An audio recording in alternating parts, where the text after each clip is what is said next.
Whether you're an upcoming or aspiring breeder in 2022, then you're going to realize that you need to ship your reptiles nowadays to find them all new homes. It's just kind of how it is now in the business. And in today's video, I'm going to show you how to ship your reptile from packaging, making the label, and all the resources you need to ship like a pro. My name's Ryan, and you're watching Mighty Morphin Reptiles. Let's roll the tape.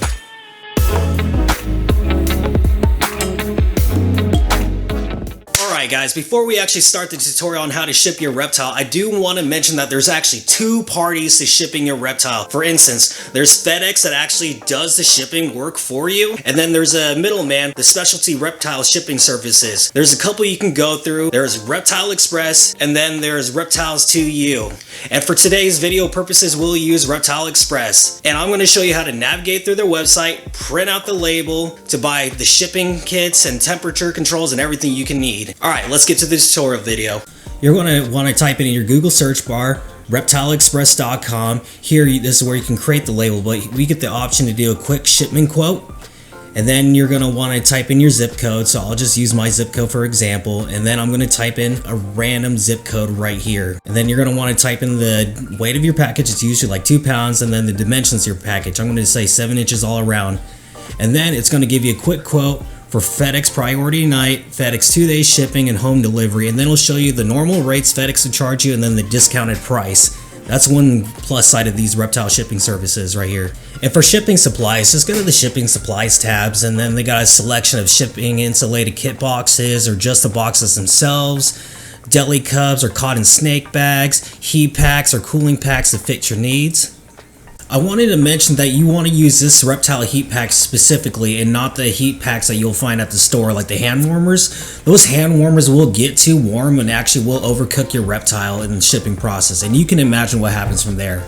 There are more shipping tricks and certain guidelines that you do have to follow, which you can find throughout the website, so please do your research and look into it when you get to this point. After you get your shipping label prepared, let's start printing it out. You're going to want to have your live animal, fish and wildlife form ready, and then you're going to actually print out the label itself right here. So it's important to use reptile shipping boxes specifically because of the white, as you can see right here. FedEx actually sees that white and they treat it as a perishable, fragile item, along with all the messages that it's a live animal and how to handle the package correctly. Your fish and wildlife form must have the common species name, the scientific name, and how many animals are in the package. If it does not have it, then FedEx won't approve it for shipping. For today's demonstration, I'll be shipping Chameleon in this video. And I wanted to mention that you always want to research how to ship your reptile specifically, because every single one is a little bit different. And it's during the summertime, so I'll be showing a demonstration how to do it during the summer. I'm going to be using a 32-ounce deli cup with a fabricated vented lid, and I'm going to stick in a napkin in there because I like to give my reptiles some cushion throughout the shipping process. This is a female Nosy Bay Panther Chameleon, and someone decided to use her for their breeding projects, and it's always so humbling when someone chooses one of my animals for their breeding projects, or even just as a pet.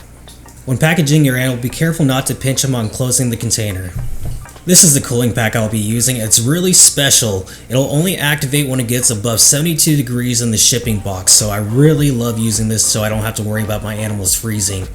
And I place it in the freezer and let it freeze over for a little while. When packaging your reptile, you want to use some kind of newspaper or something that will prevent your reptile from bouncing around. If it bounces around during shipping, you can imagine that it can possibly hurt itself with bruising or injuries, and we want to prevent that as much as possible. And I'm sure the customer would not like that at all. And neither would the animal. The animal's safety always comes first. And since it's summertime, we're going to be putting in our cooling pack.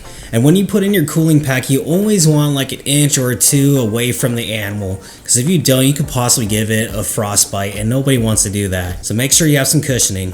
Now, if it were winter time, you want to use a heating pack for when it gets to 60 degrees or below. You open up the heating pack, and it takes about 30 minutes or so to warm up.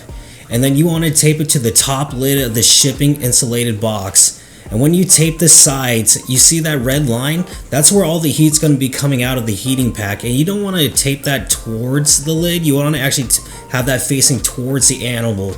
But as you put it back on, make sure there's still some space between that and the animal. When taping up your package, please use actual packaging tape, as some tape is cheaper than others and does not work well. And make sure to tape it all nice and neat. Professionalism is always a big key factor. And plus, the animal safety always matters first, before anything else.